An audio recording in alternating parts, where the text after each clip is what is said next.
ಇಂದು ನಾನು 10 ರಿಂದ 15 ನಿಮಿಷದಲ್ಲೇ ರೆಡಿಯಾಗುವಂಥ egg curry ಮಾಡಿ ತೋರಿಸ್ತಾ ಇದ್ದೇನೆ. ಇದಕ್ಕೆ ದಮ್ ಎಗ್ ಕರಿ ಅಂತಲೂ ಹೇಳ್ಬೋದು. ಇದು ಚಪಾತಿ, ರೋಟಿ, ಅನ್ನ ಎಲ್ಲದಕ್ಕೂ ಕಾಂಬಿನೇಷನ್ ಚೆನ್ನಾಗಿರುತ್ತೆ. ಮೊಟ್ಟೆಯಲ್ಲಿ ನಾವು ತುಂಬ ವೆರೈಟಿ ಅಡುಗೆ ಮಾಡ್ಕೋಬಹುದು. ಈ ದಮ್ ಎಗ್ ಕರಿ ಒಂದು ಸಲ ಟ್ರೈ ಮಾಡಿ ನೋಡಿ, ತುಂಬಾ ಚೆನ್ನಾಗಿರುತ್ತೆ, ಬೇಗನೆ ಕೂಡ ಮಾಡ್ಕೋಬಹುದು. ಹಾಗಾದರೆ ಬನ್ನಿ ಈ ದಮ್ ಎಗ್ ಕರಿ ಯಾವ ಥರ ಮಾಡೋದು ಅಂತ ನೋಡ್ಕೊಳ್ಳೋಣ. ಆದರೆ ಅದಕ್ಕೂ ಮೊದಲು ನಮಸ್ಕಾರ, ಪಾಕಶಾಸ್ತ್ರ ಚಾನಲ್ಗೆ ಸ್ವಾಗತ. ನಾನು ಸುರೇಖಾ ತಳ್ವಾರ್. ದಮ್ ಎಗ್ ಕರಿ ಮಾಡೋದಕ್ಕೆ 4 ಮೊಟ್ಟೆ ತೊಗೊಂಡಿದ್ದೀನಿ. 1 ಈರುಳ್ಳಿನ ನಾನು ಸಣ್ಣ ಸಣ್ಣದಾಗಿ ಕಟ್ ಮಾಡಿ ತೊಗೊಂಡಿದ್ದೀನಿ. 1 ಟೊಮೆಟೊ ಕಟ್ ಮಾಡಿ ತೊಗೊಂಡಿದ್ದೀನಿ. 1 ರಿಂದ 1.5 ಟೇಬಲ್ ಸ್ಪೂನಷ್ಟು ಎಣ್ಣೆ, ಸ್ವಲ್ಪ ಕೊತ್ತಂಬರಿ ಸೊಪ್ಪು, 1 ಹಸಿರು ಮೆಣಸಿನ್ಕಾಯಿನ ನಾನು ಈ ಥರ ಉದ್ದಕ್ಕೆ ಕಟ್ ಮಾಡಿ ತೊಗೊಂಡಿದ್ದೀನಿ. 1 ಗಡ್ಡೆ ಬೆಳ್ಳುಳ್ಳಿ, ಸ್ವಲ್ಪ ಶುಂಠಿ ತೊಗೊಂಡಿದ್ದೀನಿ. 1 ಅರ್ಧ ಟೇಬಲ್ ಸ್ಪೂನಷ್ಟು ಜೀರಿಗೆ, ಅರ್ಧ ಟೇಬಲ್ ಸ್ಪೂನಷ್ಟು ಅರಿಶಿನ ಪುಡಿ, ಖಾರಕ್ಕೆ ಬೇಕಾಗುವಷ್ಟು ನೀವು ಅಚ್ಚ ಖಾರದ ಪುಡಿನ ಯೂಸ್ ಮಾಡ್ಕೋಬಹುದು. ರುಚಿಗೆ ತಕ್ಕಷ್ಟು ಉಪ್ಪು, ಅರ್ಧ ಟೇಬಲ್ ಸ್ಪೂನ್ ಧನಿಯಾ ಪುಡಿ, 1/4 ಟೇಬಲ್ ಸ್ಪೂನಷ್ಟು ಗರಂ ಮಸಾಲ ತೊಗೊಂಡಿದ್ದೀನಿ. ಮೊದಲಿಗೆ ನೋಡಿ, ಶುಂಠಿ, ಬೆಳ್ಳುಳ್ಳಿ, ಈರುಳ್ಳಿನ ನಾನು ಮಿಕ್ಸಿನಲ್ಲಿ ಇದನ್ನು ಪೇಸ್ಟ್ ಮಾಡ್ಕೊತೀನಿ. ಈ ಥರ ಪೇಸ್ಟ್ ಮಾಡಿ ಹಾಕೋದ್ರಿಂದ ಸ್ವಲ್ಪ ಗ್ರೇವಿ ಬರುತ್ತೆ. ಇಲ್ಲಾಂದರೆ ನಾವು ಈರುಳ್ಳಿನ ಜಾಸ್ತಿ ಹಾಕಿ ಅದೇ ಥರ ಒಗ್ಗರಣೆ ಕೂಡ ಹಾಕೋಬೋದು, ಶುಂಠಿ ಬೆಳ್ಳುಳ್ಳಿ ಪೇಸ್ಟ್ನ ಹಾಕ್ಕೊಂಡು. ನೋಡಿ, ಈ ಥರ ನಾನು ನೈಸಾಗಿ ಇದನ್ನು ಪೇಸ್ಟ್ ಮಾಡ್ಕೊಂಡಿದ್ದೀನಿ. ಈಗ ನಾನು ಒಂದು ಕಡಾಯಿನಲ್ಲಿ ಎಣ್ಣೆ ಹಾಕ್ತಾಯಿದ್ದೀನಿ. ಸ್ವಲ್ಪ ಅಗಲವಾಗಿರೋದು ತೊಗೋಬೇಕು, ಆವಾಗ ಈ ಕರಿ ಮಾಡೋದಕ್ಕೆ ಚೆನ್ನಾಗಿರುತ್ತೆ. ಈಗ ನಾನು ಜೀರಿಗೆ ಹಾಕಿ ಒಂದು ಅರ್ಧದಷ್ಟು ಈರುಳ್ಳಿನ ಹಾಕಿ ಇದನ್ನು ಚೆನ್ನಾಗಿ ಫ್ರೈ ಮಾಡ್ತಾಯಿದ್ದೀನಿ. ನೋಡಿ, ನಾವು ರುಬ್ಬಿಟ್ಟಿರೋ ಶುಂಠಿ, ಬೆಳ್ಳುಳ್ಳಿ, ಈರುಳ್ಳಿ ಪೇಸ್ಟ್ನ ಹಾಕ್ತಾಯಿದ್ದೀನಿ.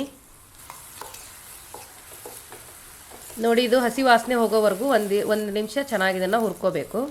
ಹುರಿದಾದ್ಮೇಲೆ ನಾನೀಗ ಟೊಮೆಟೊ ಹಾಕ್ತಾಯಿದ್ದೀನಿ. ಸ್ವಲ್ಪ ಅರಿಶಿನ ಪುಡಿ ಹಾಕ್ತಾಯಿದ್ದೀನಿ. ಖಾರಕ್ಕೆ ಬೇಕಾಗುವಷ್ಟು ನೀವು ಅಚ್ಚ ಖಾರದ ಪುಡಿನ ಹಾಕೋಬಹುದು. ಧನಿಯಾ ಪುಡಿ, ಗರಂ ಮಸಾಲ ಹಾಕ್ತಾಯಿದ್ದೀನಿ. ರುಚಿಗೆ ತಕ್ಕಷ್ಟು ಉಪ್ಪನ್ನ ಹಾಕಿ ಇದು 1 ನಿಮಿಷ ಚೆನ್ನಾಗಿ ಇದನ್ನು ಹುರ್ಕೋಬೇಕು ಮಸಾಲೆನ. ನೋಡಿ, ಈಗ 1 ನಿಮಿಷ ಎಲ್ಲ ಹುರಿದಾಯಿತು. ಈಗ ನಾನು ಸ್ವಲ್ಪ ಮೇಲೆ ಮುಚ್ಚಳ ಮುಚ್ಚಿ ಬೇಯಿಸ್ತಾ ಇದ್ದೀನಿ. ಮಸಾಲೆ ಚೆನ್ನಾಗಿ ಹುರ್ಕೊಂಡಷ್ಟು ಗ್ರೇವಿ ಟೇಸ್ಟಿಯಾಗಿ ಬರುತ್ತೆ. ನೋಡಿ, ನಾನೀಗ ಸ್ವಲ್ಪ ನೀರು ಹಾಕಿಬಿಟ್ಟು ಈ ನೀರು ಹಿಂಗೋವರೆಗೂ ನಾನೀಗ ಇದನ್ನು ಮಸಾಲೆನ ಬೇಯಿಸ್ಕೊತಾ ಇದ್ದೀನಿ.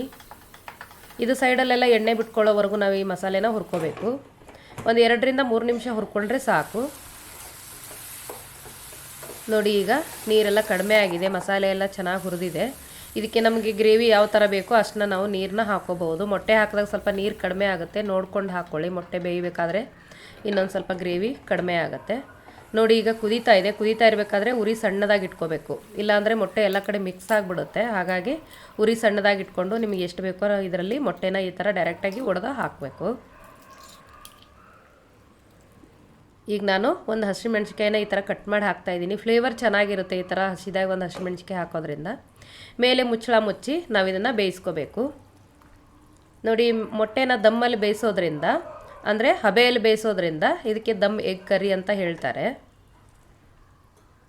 ನೋಡಿ, ಈ ಥರ ತಿರುಗಿಸ್ಕೊಂಡು ಮತ್ತೆ ಮೇಲೆ ಮುಚ್ಚಳ ಮುಚ್ಚಿ 2 ರಿಂದ 3 ನಿಮಿಷ ಬೇಯಿಸ್ಕೊಂಡ್ರೆ ಸಾಕು. ಮೊಟ್ಟೆ ಚೆನ್ನಾಗಿ ಬೆಂದಿರುತ್ತೆ.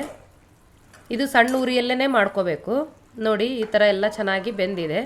ನೋಡಿ, ಎಷ್ಟು ಬೇಗ ರೆಡಿ ಆಯಿತು. ನೀವು ಕೂಡ ಟ್ರೈ ಮಾಡಿ, ಮಾಡೋದು ಸುಲಭ ಇದೆ.